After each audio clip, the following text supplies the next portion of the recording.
ശബരിമലയിലെ യോഗദണ്ഡിൽ സ്വർണം ചുറ്റിയത് ആരാണെന്ന് മനസ്സിലായോ? അത് നേരത്തെ നമ്മൾ പറഞ്ഞിരുന്നു, പത്മകുമാറിന്റെ മകനാണ്. അന്നത്തെ തിരുവിതാംകൂർ ദേവസ്വം ബോർഡ് പ്രസിഡന്റ് പത്മകുമാറിന്റെ മകനാണ് അത് പൂശാൻ വേണ്ടിയിട്ട് കൊണ്ടുപോയത്. അത് സന്നിധാനത്ത് വെച്ച് തന്നെയാണ് യോഗദണ്ഡിൽ സ്വർണം ചുറ്റിയത് എന്ന് ജുവലറി ഉടമ അശോക് കുമാർ റിപ്പോർട്ടറിനോട് പറഞ്ഞു. ദേവസ്വം ബോർഡ് മുൻ പ്രസിഡന്റ് പത്മകുമാർ തന്ന സ്വർണമാണ് യോഗദണ്ഡിൽ ചുറ്റാൻ ഉപയോഗിച്ചത്. പത്മകുമാറിന്റെയും ഉദ്യോഗസ്ഥരുടെയും സാന്നിധ്യത്തിലാണ് സ്വർണം ചുറ്റിയത്. പത്മകുമാർ എത്ര അളവ് സ്വർണം തന്നുവെന്ന് ഓർമ്മിക്കുന്നില്ലെന്നും അശോക് കുമാർ റിപ്പോർട്ടറിനോട് പറഞ്ഞു. പ്രവീൺ പുരുഷോത്തമനോടൊപ്പം ജുവലറി ഉടമ അശോക് കുമാർ കൂടി ചേരുന്നുണ്ട്. Praveen, very good morning Praveen.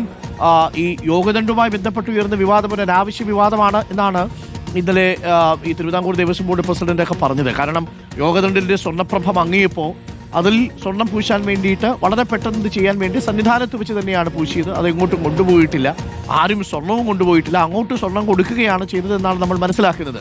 എന്താണ് അതിലെ വസ്തുത പ്രവീൺ? Good morning.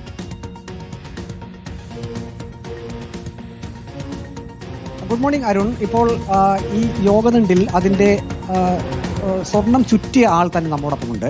അശോക് കുമാർ എന്നാണ് പേര്. പത്തനംതിട്ട കോഴഞ്ചേരി കീഴുകര സ്വദേശിയാണ്. അദ്ദേഹം ഒരു ജ്വല്ലറി ഉടമ കൂടിയാണ്. എങ്ങനെയാണ് ഈ യോഗദണ്ഡുമായി ബന്ധപ്പെട്ട് താങ്കളിലേക്ക് എത്തിയത് ദേവസ്വം ബോർഡ്? ബഹുമാനോട് പപ്പഞ്ചേട്ടൻ പറഞ്ഞ പ്രകാരം നമ്മൾ ഇത് ചെയ്യാൻ വേണ്ടി അവിടെ ചെന്നിരുന്നു.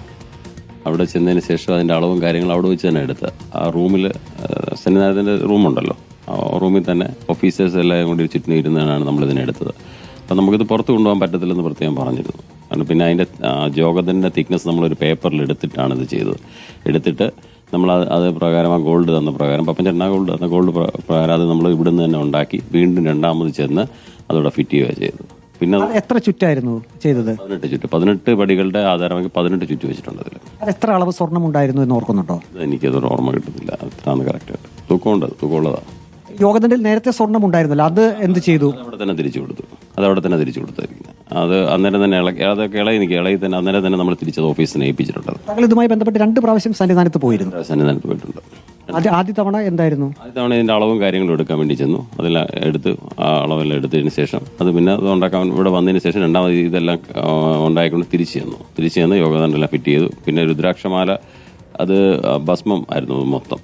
അപ്പം അതെല്ലാം നമ്മൾ ക്ലീൻ ചെയ്ത് അന്നേരം തന്നെ തിരിച്ചു കൊടുത്തു. യോഗദണ്ഡിൽ ആ 18 പടിയെ സൂചിപ്പിക്കുന്ന 18 ചുറ്റ് അതല്ലാതെ വേറെ ഏതെങ്കിലും സ്വർണത്തിന്റെ അംശം അവിടെ ചേർത്തോ? അതിന് അതിന്റെ മുകളിൽ 2 ക്യാപ്പുണ്ട്, താഴെ മുകളിൽ 2 ക്യാപ്പ് വെച്ചിട്ടുണ്ട്. അതെല്ലാം ചെയ്തിട്ടുണ്ട്. ഫുള്ളായിട്ട് ഗോൾഡ് എല്ലാം ചെയ്തിരിക്കുന്നത്. ആ സമയത്ത് അങ്ങനെ ചെയ്യുമ്പോൾ ഇപ്പോൾ സന്നിധാനത്ത് വെച്ച് തന്നെയാണ് അങ്ങ് ചെയ്തതെന്ന് പറയുന്നത്. ആരൊക്കെ അവിടെ ഇതിന് സാക്ഷികളായിട്ടുണ്ടായിരുന്നു? അത് അന്ന് അവിടുത്തെ അതേ പ്രസിഡന്റ് അദ്ദേഹം ഉണ്ടായിരുന്നു, പിന്നെ ഓഫീസേഴ്സ് ഉണ്ടായിരുന്നു, അവരെല്ലാവരും ഉണ്ടായിരുന്നു. ചുറ്റിനും എല്ലാവരും ഇരുന്നിട്ട് നമ്മൾ താഴെ ഇരുന്നാണ് ചെയ്തത്. അത് അവർ ഫോട്ടോ കാണും പറയും. ഈ ദേവസ്വം ബോർഡ് പ്രസിഡന്റ് അന്ന് പത്മകുമാർ എന്ത് ആവശ്യം, ആരാണ് ഇത് ചെയ്യുന്നത് എന്ന് പറഞ്ഞിരുന്നു?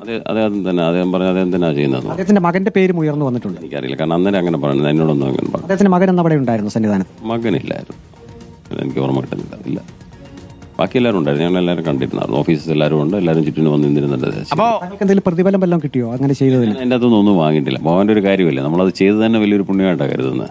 അതുകൊണ്ട് നമ്മൾ ഒരു നാണയമാണ് ഞാൻ വാങ്ങിയത്. ഒരു രൂപ ഒരു നാണയം വാങ്ങി അത് ചെയ്തിട്ടുള്ളൂ. വേറൊന്നും ഞാൻ ചെയ്തിട്ടില്ല. കാരണം അത് വലിയൊരു ഇതായിട്ടാണ് നമ്മൾ കരുതുന്നത്. അരുൺ, അശോക് കുമാറിന് ഇതാണ് പറയാനുള്ളത്. കാരണം അന്നത്തെ ദേവസ്വം ബോർഡ് പ്രസിഡന്റ് ഇക്കാര്യം അറിയിക്കുന്നു. അങ്ങനെ സന്നിധാനത്തേക്ക് ചെന്ന് ആദ്യം അളവെടുക്കുന്നു. പിന്നീട് രണ്ടാമത് അവിടെ ചെന്നാണ് ഈ യോഗദണ്ഡിൽ 18 പടികളെ സൂചിപ്പിക്കുന്ന 18 ചുറ്റുകൾ ചേർത്തത്. അതുകൂടാതെ 2 ആശങ്കപ്പെടേണ്ട ഒരു വിഷയവുമില്ല, അതിൽ ദുരൂഹതയുടെ കാര്യമില്ല. ആ യോഗദണ്ഡ് തിരുവിതാംകൂർ ദേവസ്വം ബോർഡ് പ്രസിഡന്റ് പറയുന്നതനുസരിച്ചാണെങ്കിൽ ആ യോഗദണ്ഡിൽ അത് സ്വർണത്തിന്റെ പ്രഭ ഭംഗിയപ്പോൾ വളരെ പെട്ടെന്ന് അത് ചെയ്യാൻ വേണ്ടിയിട്ട് മകനത് ഏറ്റെടുത്തു. സന്നിധാനത്ത് വെച്ച് തന്നെ അത് ചുറ്റി അത് അവിടെ തന്നെ വെക്കുകയും ചെയ്തു. അതിനകത്തുണ്ടായിരുന്ന ചെറിയ സ്വർണത്തിന്റെ അംശം അവിടെ ഓഫീസിൽ തിരിച്ചേൽപ്പിക്കുകയും ചെയ്തു. ഒരു വിവാദത്തിനുള്ള സാധ്യത ഇതിലില്ല, അല്ലേ പ്രവീൺ? അതെ അരുൺ, നമുക്ക് അങ്ങനെയാണ് മനസ്സിലാക്കാൻ കഴിയുന്നത്. നേരത്തെ ഇത് സംബന്ധിച്ചുള്ള വാർത്തകൾ സന്നിധാനത്തിന് പുറത്തേക്ക് കൊണ്ടുപോയി. അത് അങ്ങനെയാണെങ്കിൽ അത് ദേവസ്വം മാനുവൽ പ്രകാരം കളികൾ ചെന്നൈയിലേക്ക് കൊണ്ടുപോയി എന്ന് പറഞ്ഞതുപോലെ. പക്ഷേ ഇദ്ദേഹം സാക്ഷ്യപ്പെടുത്തുന്നത് സന്നിധാനത്തേക്ക് ചെന്ന് അവിടെ വെച്ച് തന്നെ, അത് ദേവസ്വം ബോർഡ് മുൻ പ്രസിഡന്റ് പത്മകുമാർ അന്ന് അവിടെ ഉണ്ടായിരുന്നു, മറ്റു ഉദ്യോഗസ്ഥരൊക്കെ ഉണ്ടായിരുന്നു. അവരുടെ സാന്നിധ്യത്തിലാണ് ഈ സ്വർണം അത് 18 ചുറ്റ് അവിടെ ചേർത്തത് എന്നാണ് അദ്ദേഹം പറയുന്നത്. ഈ യോഗതണ്ടിൽ സ്വർണം ചുറ്റിയതുമായി ബന്ധപ്പെട്ട് ഇനി വലിയ വിവാദത്തിന് സ്കോപ്പില്ല. അതാണിപ്പോൾ സ്വർണം പൂശിയ ജുവലറി ഉടമ കൂടി പറഞ്ഞിരിക്കുന്നത്. സന്നിധാനത്ത് വെച്ചാണ് ആ സ്വർണം പൂശിയത്. അതിനകത്തുള്ള സ്വർണം എടുക്കുകയല്ല, പകരം അങ്ങോട്ട് സ്വർണം കൊടുത്ത് അത് ചുറ്റി അവിടെ തന്നെ വെച്ചു എന്നുള്ളതാണ് ഇപ്പോൾ ജുവലറി ഉടമയും പറയുന്നത്.